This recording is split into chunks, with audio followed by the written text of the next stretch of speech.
Hello friend, good morning. কেমন আছো তোমরা? আশা করি ভালো আছো, আর আমরাও কিন্তু বেশ ভালো আছি। আর এখন সকাল বাজে 6টা। এখন থেকেই তোমাদেরকে সাথে নিয়ে ব্লগটা স্টার্ট করলাম। আর ভালো বলতে এটাই বলবো যে এক মাসে দুটো ঘটনা ঘটে গেছে। সেটা তোমরা হয়তো আমার আগের ভিডিওতে জেনেছো যে এক মাসের মধ্যেই দুটো ভাসুর আমার হঠাৎ করেই মারা যান।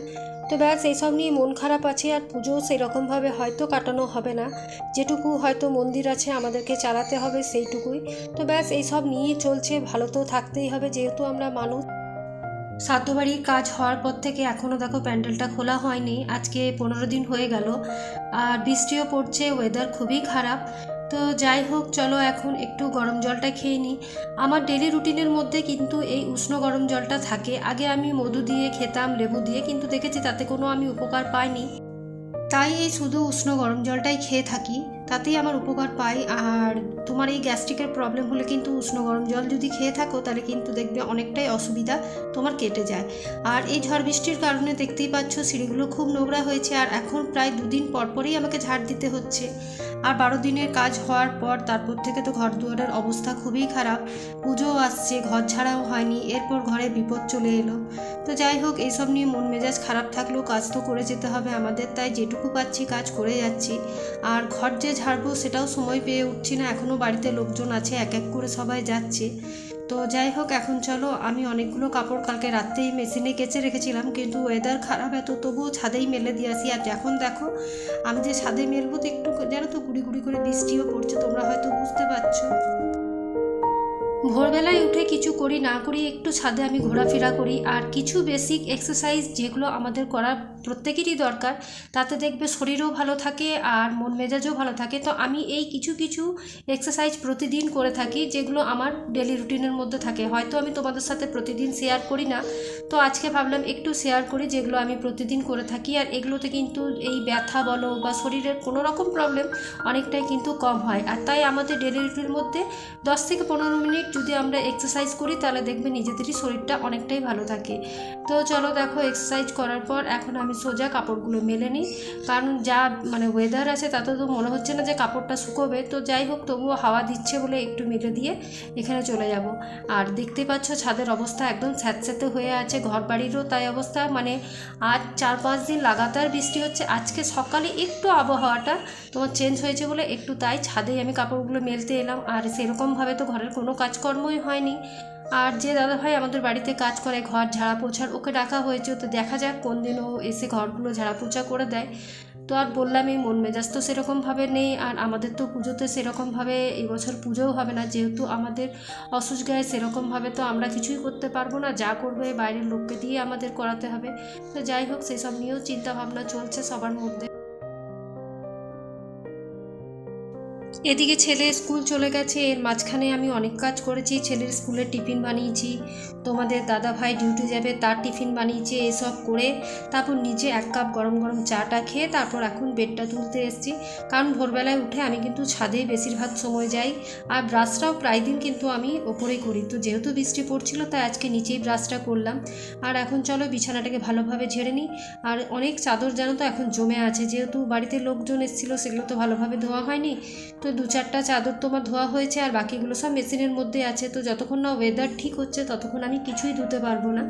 আর এদিকে দেখো, এগুলো এখন রাত্রে ব্যবহার হচ্ছে, যেহেতু রাত্রে ফ্যানের হাওয়াটা খুব ঠান্ডা লাগছে তার জন্যেই। তো সেই জন্যই চাদরগুলো এখন ইউজ করছি। গরমকালে এসির জন্য ব্যবহার করতে হয়, আর বৃষ্টি পড়লে তো তোমরা বুঝতেই পারছো ফ্যানের হাওয়াটা ঠান্ডাই লাগে। যেটা তোমাদের বলছিলাম, আমি কিন্তু কোনো ডায়েট ফলো করি না, আমি সব কিছুই খাই, সব কিছু যাই বলো। আর খাবার মধ্যে আমার কিন্তু মোমো একদম ফেভারিট, চিকেন মোমোটা আমি ভীষণ ভালোবাসি। তো ওটা বাইরেই খাই, যেহেতু চিকেন আমাদের বাড়িতে ঢোকে না। আর ডায়েট বলতে আমি কোনো কিছুই ডায়েট ফলো করি না, আমি সব কিছুই খাই। হ্যাঁ, কিন্তু একটা জিনিস আমি মানি, যেদিন আমি খুব বেশি তোমার তেল মশলা জাতীয় খাবার খাই, তার পরের দিন আমি 2-1 দিন কিন্তু স্কিপ করে দিই তেল জাতীয় খাবার। তখন কিন্তু আমি সিদ্ধ খাবারটা খাই, তাহলে কি হয় তোমার ব্যালেন্স হয়ে যায়। তো সেই জন্যে আমি কিন্তু তখন কিন্তু আর কোনো রকম তেল জাতীয় জিনিসটা খাই না, হয়তো আলু সিদ্ধ, মুগ সিদ্ধ, ডিম সিদ্ধ এইরকমভাবে 2 দিন পর পর চালিয়ে দিই।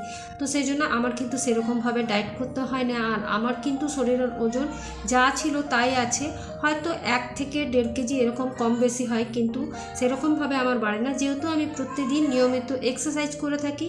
আর এক্সারসাইজ করলে কিন্তু অনেক কিছুই গুণ পাওয়া যায়। তো তোমরা যদি 10 মিনিটও পাও সময়, তো সারাদিনে যে কোনো সময় একটা সময় বের করে এক্সারসাইজটা করো, দেখবে তোমাদের হেলথ অনেক ভালো থাকবে। আর খাবার মধ্যে সব কিছুই খাও, কিন্তু যখন যেদিন তেল মশলা খাবে তার পরের দিনটা হয়তো একটু স্কিপ করার চেষ্টা করবে, তারপর আবার খাবে, দেখবে নিজেই শরীর কিন্তু ঠিক থাকবে। তো যাই হোক, দেখো তোমাদের সাথে কথা বলতে বলতে আমার এদিকে দেখো ডাস্টিং করাও হয়ে গেল। যা যা ঘরে ফার্নিচার আছে মোটামুটি সেগুলো ডাস্টিং করতে হবে। ডাস্টিং এখন আমি উপরেই করছি, কিন্তু খাটের তলাগুলোতে বলো, ফ্রিজের পাশে বলো, প্রচুর ময়লা জমে আছে, যেগুলো আমাকে সময় নিয়ে করতে হবে। তো ছেলের যেহেতু স্কুল আর তোমাদের দাদা ভাইয়ের যেহেতু ডিউটি থাকে, তো আমাকে সময়ের মধ্যে সব করতে হয়, তো তার জন্যে করে উঠতে পারিনি। তো যেদিন সময় হবে ছেলের স্কুল ছুটি থাকবে সেদিন আমি পুরো ভালোভাবে ডিপ ক্লিন করবো। এখন পুজো আসতে অনেকটাই দেরি আছে, তো যাই হোক আস্তে আস্তে ঘরের এক একটা ঘর পরিষ্কার করলেই হয়ে যাবে। তো এখন টিভির জায়গাটা ভালোভাবে পরিষ্কার করে নিচ্ছি। আর এদিকে মনের মধ্যে নানা রকম চিন্তাও ঘুরতে থাকে, ছেলেরও বোর্ডের এক্সাম আসছে, তারপর এরকম অবস্থাতেই ছেলে এক্সাম দিয়েছে, তার রেজাল্ট কী হবে, মানে আমাদের যাই বলো তাই বলো সারা জীবন কিন্তু চিন্তা একটা লেগেই থাকে, কিছু না কিছু জিনিস নিয়ে লেগেই থাকে। তো যাই হোক, ওগুলো তো চলবেই, যখন সংসার করেছি তখন এগুলো তো ফলো করতেই হবে। আর এদিকে দেখো দরজাটার অবস্থা দেখছো একদম কালো হয়ে গেছে। এই দরজাটার কি কারণ জানো তো? এটা তো বাগানের দিকে দরজা, তো বৃষ্টি হলে এই দরজাটা ফেপে যায়, যেহেতু কাঠের জল পেয়ে, আর তারপর এই কালো কালো কালো ছোপ ছোপ হয়ে যায়। তো সেটা দেখতে মানে যখন ভিতরে ঢুকি মানে দরজা দিয়ে, তখন দেখতে ভীষণ বাজে লাগে। তোমরা হয়তো সামনের থেকে দেখালাম যে কতটা পরিমাণ তোমার বাজে লাগছে। তো এখন আমি যেটুকু পারছি একটু সার্ফ জল দিয়ে ন্যাকড়াটাকে ভিজিয়ে এখন ভালোভাবে ঘষে নিচ্ছি। আর এগুলো শাল কাঠের দরজা, তো এগুলো যদি একটুই জল পায় তো একদম কেমন ফুলে ফেপে যায়। তো দেখো আমার সাইড দিয়ে তোমরা যদি বুঝতে পারছো যে কতটা ফেপে আছে, তো ওই দরজাটা কিন্তু এখন ভালোভাবে লাগে না। তো তাই এখন যাই হোক দরজাটা কোনোরকমভাবে একটু পরিষ্কার করে দিই। আর তারপর তো বললামই, যেদিন সময় পাবো সেদিন প্রত্যেকটা জায়গায় একটু ভালো করেই আমাকে ডিপ ক্লিনিং করতে হবে, যেহেতু 12 দিন ধরে কোনো ঘরেই পরিষ্কার করতে পারিনি, শুধু ঝাড়টার দিয়েছি আর কাজের মতো কাজ চালিয়েছি। আর এই কাজের মধ্যে আমাদের নাতি সাহেব একবার আমাদের বাড়িতে আসবে, একবার কি সারাদিনে অনেকবারই আসে, ও তো ঘুরেই বেড়ায় এদিক ওদিক সেদিক, যে দিদুনের কাছেই হোক একবার করে ঘুরে বেড়ায়। তো আমি ওই ক্যামেরাটা নিয়ে দাঁড়িয়েছিলাম বলে ওকে একটু দেখিয়ে দিলাম তোমাদের কাছে। তো এদিকে চলো এখন যা যা কাজ আছে সেগুলো করে নেওয়া যাক। তো কাল রাতে বাসনগুলো ধুয়ে রেখেছিলাম, আর এখন সময় জানো তো বাজছে 8টার মধ্যে কিন্তু আমার মোটামুটি ডাস্টিং, ক্লিনিং, ঘর ঝাড় দেওয়া, মোছা সবই হয়ে গেছে। শুধু এই বাসনগুলো কাল রাতে ধুয়েছিলাম, সেগুলো তুলে ওঠা হয়নি। তো সেগুলো আবার আমি জানো তো সকালবেলা আরেকবার ধুয়ে নিই, যেহেতু পোকা মাকড় টিকটিকি এগুলো তো ঘুরে বেড়ায়, তার জন্য মনে হয় না যে বাসনগুলো এমনি উঠিয়ে রাখি। সকালে উঠে একটু জল বুলিয়ে আবার জলটা ঝরতে দিয়ে দিই, তারপর আবার তোমার জায়গার জিনিস জায়গায় রেখে দিই। আর বাসনের রাকের মধ্যে তো আমি বড় বাসনগুলো রাখি না, ওই নিচে একটা ঝুড়ি আছে, তো সেই ঝুড়িটার মধ্যে সব গুছিয়ে বাগিয়ে রেখে দিই। আর এদিকে ওই যে বললাম তোমাদের দাদা ভাইয়ের ছেলে টিফিন হয়েছিল, তো গ্যাসটা নোংরা হয়ে গেছে তেল পড়ে। তো চলো এখন ভালোভাবে সেটাকেও ক্লিনিং করে নেওয়া যাক।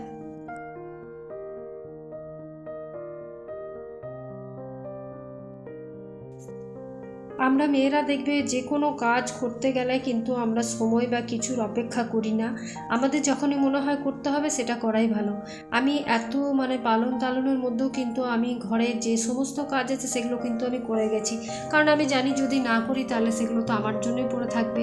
তো মানে ঘরের যেটুকু কাজ বলতে তোমার এই ঘর ঝাড় দেওয়া, মোছা, শুধু ডাস্টিং ক্লিনিংগুলো সেই সময় করিনি সত্যি বলতে গেলে, কারণ দেখবে শরীরের মধ্যে খাবার খুব একটা না থাকলে, আর আমাদের তো পালন বলতে সারাদিন ফল খাও আর একবার হবিষি খাও, তো সেটাই খাচ্ছিলাম পেট ভরে।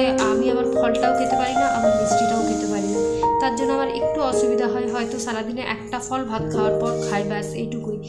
আর এদিকে দেখো রান্নার প্রস্তুতি চালু করে দিয়েছি। আজকে না পুঙ্কা শাক পেয়েছি, অনেক দিন কিছু খাইনি, তো মুখটা একটু ঝাল ঝাল খেতে বেশ মানে ইচ্ছে করছে, তো তাই আজকে একটু পুঙ্কা শাক পেয়েছিলাম বলে ভাবলাম যে একটু ঝাল ঝাল করে পোস্ত বানাই।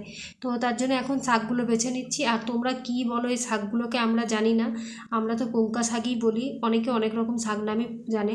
তো এই শাকটাকে বাছার পর এখন ভালোভাবে চলো কেটে ধুয়ে রাখি। আর বর্ষাকালে শাক যদি বেছে না খাও তাতে তো কি মারাত্মক বিষয় হয় সেটা তো বলার নেই। একবার আমার সাথে হয়েছিল জানো তো, পালং শাক এনেছিলাম, আর পালং শাক এনে পর দেখছি তার মধ্যে কেঁচো, তো তখন থেকে আমি পালং শাক খাওয়াটাই ছেড়ে দিয়েছি কেঁচো দেখে পর। তো দেখো এদিকে তোমাদের সাথে কথা বলতে বলতে আমার ঠুনকা শাকের পোস্তটাও হয়ে গেছে, তোমাদেরকে দেখাচ্ছি। দেখো যারা শাক পোস্ত খাও তারা জানবে যে শাক পোস্ত কীরকম টেস্টি হয়, তাই না?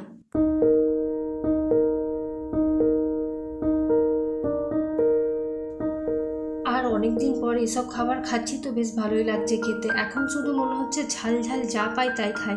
আর শরীরগুলো সবার খারাপ হয়েছে, যেহেতু আমরা ওই পুকুরে বলো নদীতে বলো স্নান করার তো অভ্যাস নেই, কিন্তু এই যে 12 দিন আমাদের কাজকর্ম হয় তার মধ্যে আমাদের 10টা দিন তো তোমার পুকুরেই যেতে হয়।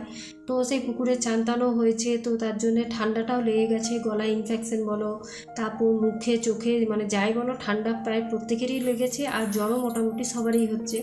তো যাই হোক, এখন দেখো এদিকে আজকে রান্নার মধ্যে করেছিলাম আমি ঠুনকা শাক পোস্ত আর অমলেট করে তোমার ঝোল, মানে ওই যে ডিমের অমলেট যে হয় সেটা করে তারপর আমি তোমার ঝোল করেছিলাম, যেটা আমি খেতে ভালোবাসি ডিমের তরকারির থেকে বেশি। তো তার জন্য আজকে অমলেটই করেছিলাম।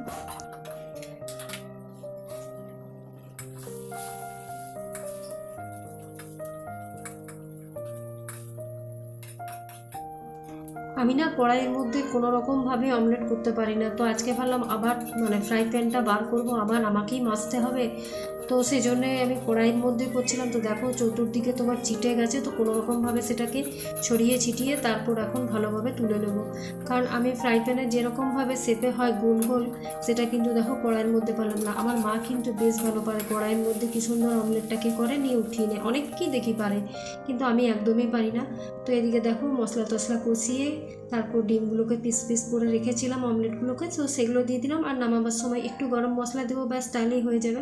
আর এটা খেতে কিন্তু ভীষণ ভালো লাগে, ধনেপাতা থাকলেও ভালো লাগে। আর আমি অমলেট দিয়ে খেতে কিন্তু বেশি ভালো লাগে, ডিমের ঝোলের থেকে আমার অমলেটের ঝোলটা একটু বেশি ভালো লাগে। আর এটা দেখানোর মতন তো কিছু ছিল না, এটা মোটামুটি সবাই করে থাকে আর সবাই জানে, সেই জন্য রেসিপিটা তোমাদের সাথে শেয়ার করলাম না। যদি কারো প্রয়োজন মনে হয় অবশ্যই তার কাছে শেয়ার করব। তো এখন সোজা চলে এসেছি স্নান টান করে, তারপর কাপড়টা চেঞ্জ করলাম। আর যে কাপড়গুলো রোদে দিয়েছিলাম সেগুলোকে নিয়ে এসেছি, আবার সেগুলোকে পাট করে রেখে দিয়েছি, একটু হালকা রোদ উঠেছে। আর আমার ঠাকুর পুজো দেওয়া হয়ে গেল, তো ব্যাস নিজের একটু রূপচর্চা করে নিই। আর এখন জানো তো আমি কার সাথে বকবক করছি, ওই যে নাতি সাহেব আবার এসছে, এখন বাজে তোমার 11:30 মতন। তো তাকে নিয়ে গল্প করতে করতে আমি মুখে একটু ক্রিম লাগিয়ে নিলাম, আর ব্যাস আর কিছু না। আর এরপর তো শীতকাল আসছে, নানা রকম জিনিস ইউজ করো নয় হাত পা ফেটে একদম একেকার হয়ে যায়।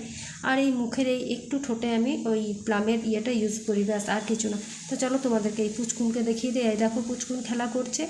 তো আজকের ভিডিওটা এখানেই শেষ করছি, কালকে আবার একটা নিউ ব্লগ নিয়ে তোমাদের সাথে দেখা হবে। ভালো থেকো, সুস্থ থেকো, আর মুখে একটা সবসময় বড় স্মাইল রেখো। আজকের মতন এইটুকুই, টাটা।